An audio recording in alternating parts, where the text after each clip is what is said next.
Did you know that Sean Young once boldly walked onto the Warner Brothers lot, wearing a homemade Catwoman costume, hoping to snag a role she was ultimately never cast in? Some people admired her courage, labeling the act as daring, while others dismissed it as delusional.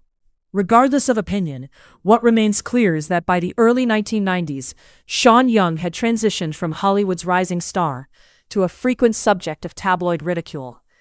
She had already made a significant impact with memorable performances, starring in cult classics like Blade Runner and holding her own alongside Kevin Costner in No Way Out. She seemed destined to become a major force within the entertainment industry.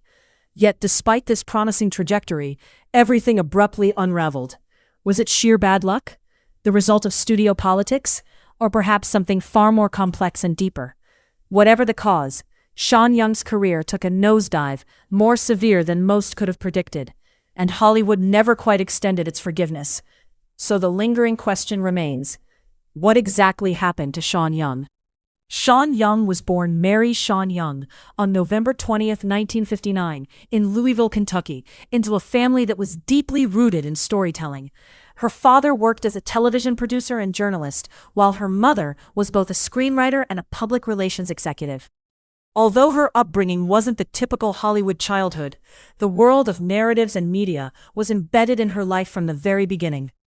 As a teenager, Young trained intensely at the Interlochen Arts Academy in Michigan, specializing in classical ballet.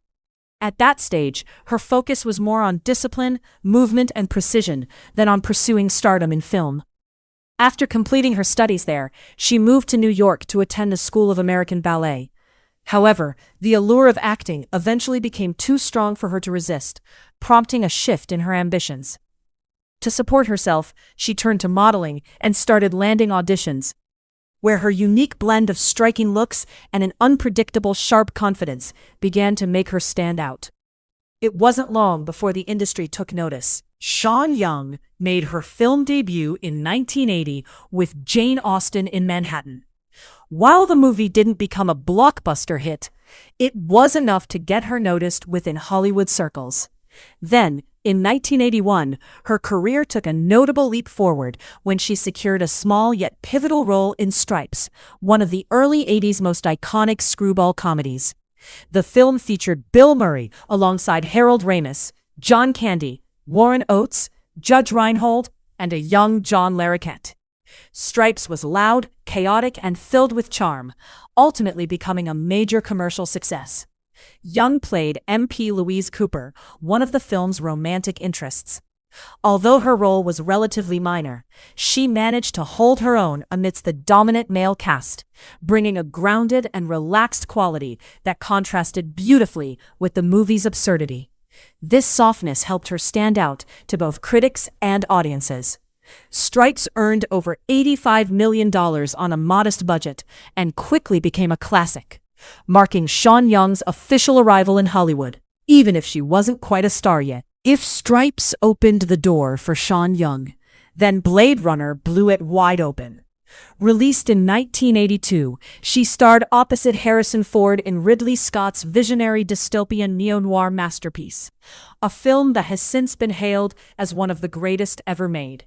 The Vangelis score, the innovative lighting, the immersive world-building, and the haunting atmosphere all contributed to its hypnotic allure.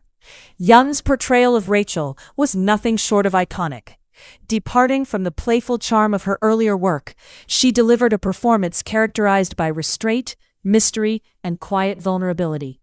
Rachel was a character barely holding herself together, calm on the outside but fragile underneath. Her understated portrayal was neither flashy nor loud, which made it all the more compelling.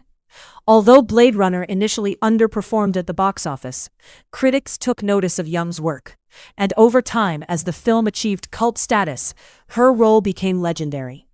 However, behind the scenes, the shoot was not without tension.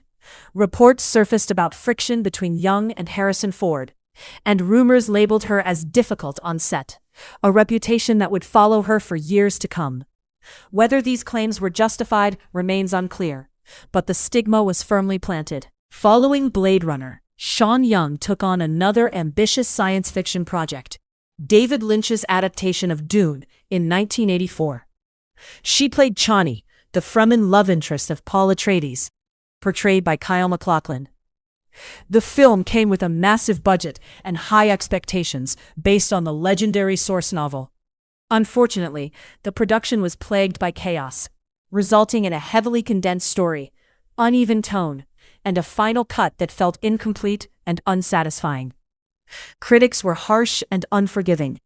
The studio suffered financial losses, and Lynch himself disowned the film. Despite being part of a visionary project, Sean Young found herself involved in another commercial failure. This marked two major science fiction films in a row that failed to perform at the box office, even though history would later view them more kindly. The setbacks did not go unnoticed, and certainly complicated her rising career. In 1987, Sean Young's career seemed poised for a rebound with her role in No Way Out, a sleek and tense political thriller starring opposite Kevin Costner. Unlike her previous sci-fi films, this movie was grounded in contemporary tension, desire, and danger, with no futuristic metaphors. Young played Susan Atwell, a woman trapped in a lethal love triangle involving a naval officer and a powerful government official. Her performance was widely praised for its depth, unpredictability, and emotional complexity. Critics, including the New York Times, described her portrayal as bold and electrifying. The film was a box office success, and for a brief moment, it looked as though Sean Young had finally broken through to mainstream stardom. This role showcased her acting range and hinted at a promising future, if only Hollywood would continue to embrace her. However, Hollywood's unforgiving nature soon made itself clear. In 1989, Sean Young was reportedly cast as Vicky Vale in Tim Burton's Batman. Unfortunately, an on-set accident during pre-production led to her replacement by Kim Basinger. Then came Batman Returns and the infamous Catwoman incident that would haunt her reputation. According to multiple sources, Young showed up at the Warner Brothers lot wearing a homemade Catwoman costume, demanding an audition. She did not get the role. Michelle Pfeiffer was cast instead and delivered a now iconic performance. From that moment on, Sean Young's reputation shifted dramatically. What was once described as intense or passionate soon turned into labels like unstable and difficult. In Hollywood, such characterizations can be career-ending, and for Young, this stigma marked the beginning of a steep professional decline. In 1994, Sean Young appeared in the wildly successful comedy Ace Ventura: Pet Detective.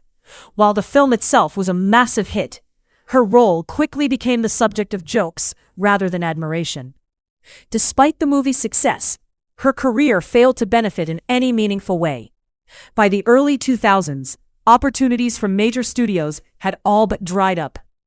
Young found herself working in television, independent films, and even reality shows like Celebrity Rehab, where she was frequently portrayed as erratic or delusional. But if you look beyond the heavily edited portrayals, it becomes apparent that she was someone struggling to regain control over her own narrative and career. Despite the hardships, Sean Young's persistence and resilience have kept her in the business. Sean Young continues to work in the entertainment industry, primarily appearing in independent films and festival projects that allow her to showcase the talents that once made her stand out. She occasionally surprises audiences with performances that remind viewers of her original brilliance and unique presence on screen. Beyond her career, she is married and a mother, reportedly having found some measure of peace and stability in her personal life.